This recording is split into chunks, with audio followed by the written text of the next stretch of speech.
Eu fiquei muito interessado em falar com você porque eu gosto muito do realismo, eu sou um realista, embora venha do campo da filosofia analítica, né?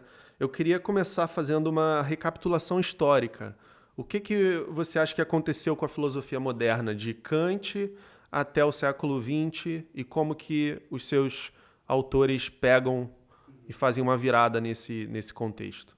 Bom, no geral, a gente tem essa famosa divisão, né, entre filosofia continental e analítica, que é contenciosa, mas por via das dúvidas, alguns autores tendem a se proclamar de um lado ou de outro, para ter uma galera com que dialogar e etc. E, ok, dá para a gente perceber alguns padrões, ainda que talvez superficiais. Tem um filósofo dessa galera do realismo que pensa de uma forma interessante o que estava acontecendo na filosofia analítica e continental, nesse contraste, e como que isso, de certa forma, é uma herança lá do Kant. O nome dele é o Maurício Ferraris. Ele está mais vinculado ao novo realismo, porque você tem o realismo especulativo, no primeiro momento, lá em 2007, e depois o novo realismo em 2011. Mas ele já falava sobre o realismo antes, só que não era muito conhecido. E o que ele vai falar, se eu não me engano, isso sai em 2001, o livro que ele está arquitetando. Ele diz o seguinte: para relançar o poder crítico do real. É isso que ele queria fazer lá em 2001, porque ele observava para os lados, ele é mais da filosofia continental, ele dava com Gadamer, hermenêutica e tal.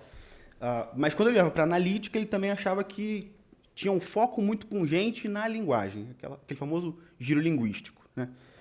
E a percepção dele é que os filósofos dos dois lados estavam muito focados no dito kantiano de que as intuições sem conceito são cegas. E daí é como se eles tivessem hiperbolizado isso e pensado que filosofia é só tratar de conceitos e ficar no campo do conceito muito mais puxado para o linguístico. É como se você conseguisse produzir filosofia de forma rigorosa, interessante, só a partir da análise textual e daquilo que está ali focado numa página de texto, numa página de livro, e não pudesse falar da realidade, porque isso seria, sei lá, uma tarefa da física, das Certo. ciências naturais, enfim.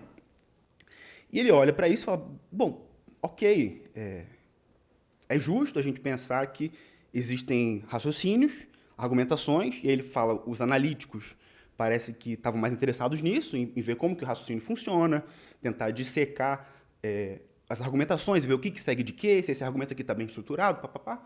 Enquanto que os continentais também tinham uma ideia interessante, que para ele, de certo momento, vira mais uma crítica, no sentido de que se a gente não consegue fazer uma sistematização do que a realidade é, então a gente vai levantar a crítica.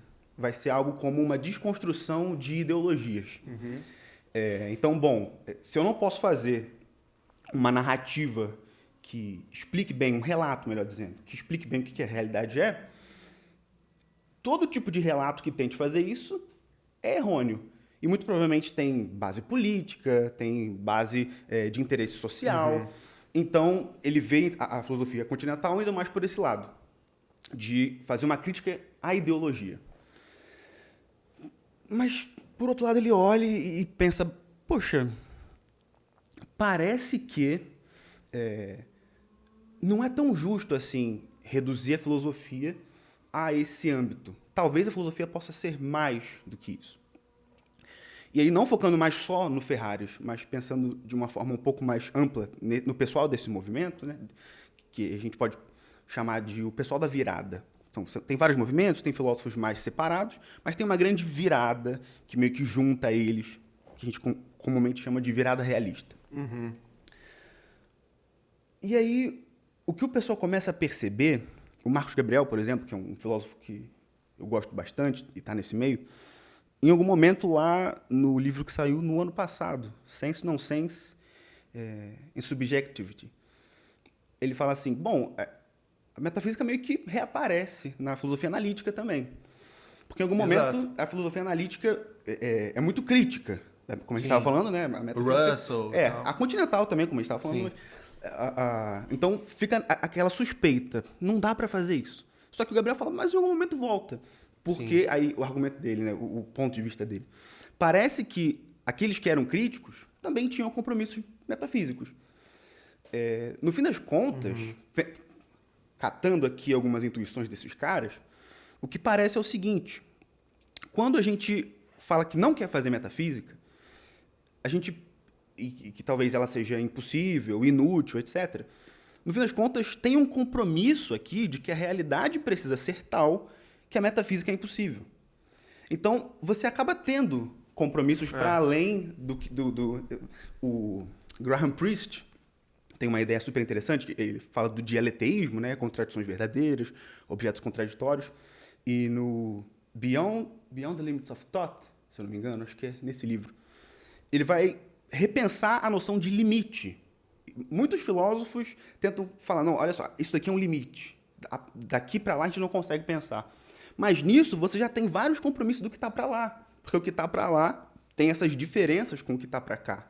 Sei lá, o que está para lá existe, o que está para lá determina o que está para cá como inacessível desse lado. Né?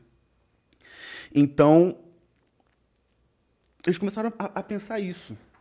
Talvez, no fim das contas, esse pessoal esteja simplesmente se enganando. Eles queiram deixar para trás momentos que transparecem para eles como ingênuos, e falar que estão fazendo uma outra coisa, uma filosofia mais interessante, mais rigorosa, mais refinada.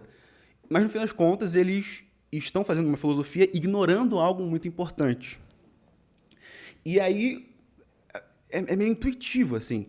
Se você está tentando produzir uma parada que depende de outras, né? E uma dessas outras coisas da qual que você está fazendo depende, fica debaixo do tapete, e você fala, eu não vou revisar isso, eu não vou olhar para isso, porque eu não tenho compromisso com isso. No fim das contas, você está sendo refém disso, porque é uma coisa que está ali, você não pode revisar, porque tecnicamente você não tem esse compromisso, e aí você começa a gerar um monte de ideias esquisitas. Então, para essa galera, e no geral eles partem de Kant mesmo, você tem algo como um fechamento... Opa, perdão. Você tem algo como um fechamento da subjetividade. Deixa mais perto. Aí, perfeito. Então, para essa galera, você tem algo como um fechamento... Eu chamo assim, né? O fechamento nomológico da subjetividade. Ou da intersubjetividade.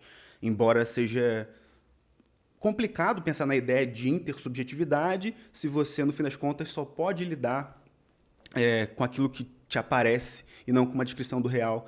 Então, bom, você quer pensar numa trama de intersubjetividades, mas só o que você tem mesmo acesso seria aquilo que está aparecendo para você, aquilo que você consegue, de alguma forma,